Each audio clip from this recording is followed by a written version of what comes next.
And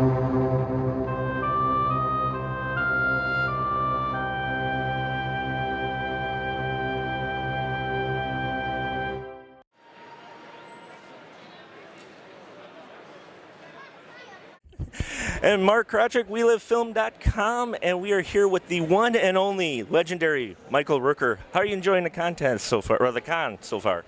You know what? I've done a few of these now, and I've sort of gotten used to having everybody come around. So I'm digging it.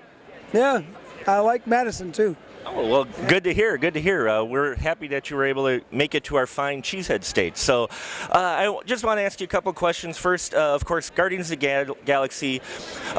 You play a fantastic character, I'll say, because he is actually kind of a bad guy, but everybody seems to love him. Why do you think that is? A lot of times it's sort of how it's written, but it's also how it's played. Mm-hmm. You know,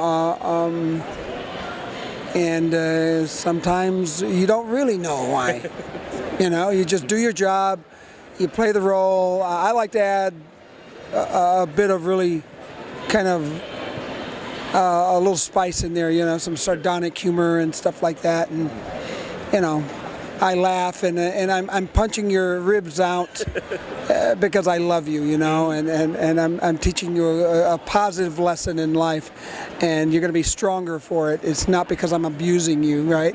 So it was fun, and it was actually a very complicated character. So and I enjoy those. I enjoy doing that kind of stuff. Well, you've played that throughout your career. I mean, you've done a lot of characters even when your first role with Henry was a very complicated character as well. And it had, you know, when I think back, it had the same kind of element. People loved Henry. Yeah. Yet he went around destroying other humans. Yeah, it's still very. It's a complicated relationship with me and my fans and my audience, you know, that see my work, because I think they get a little taken back and confused by, well, wait a minute, I should not like this individual, but yet I'm looking forward to seeing him next time he's on screen. So sometimes it's a little confusing to me. I don't understand it all, so it just happens. Now, with Slither, you got to work with James Gunn. You got to work with James Gunn here with Guardians of the Galaxy, and it seems like independent horror directors seem to do really well with comic book material. Why do you think that is? Don't know, man. Don't know. I don't know. Everybody can have their own opinion on that, but it's very the comic book world is very visual.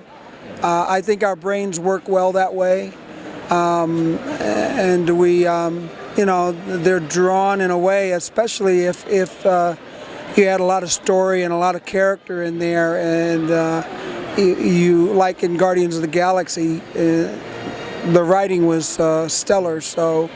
You got to know these people. You wanted them to succeed, and you felt some emotional connection there with these characters, and so that's always a good place to have your comic book or your film, for that matter, start out. And just one final question. I know you can't really talk about too much about Guardians of the Galaxy 2. Can we just expect a darker toned film, or something along the same of the first one? What would you like to see? Maybe a little bit darker tone. You think so, huh? Why is that? I like darker films. I like where they take comic book characters to a little bit darker place. Oh, well, yeah, we'll see. All right. Well, thank you very much, sir. How was that? Thanks very much. Appreciate it, sir. Not being vague at all, am I? No.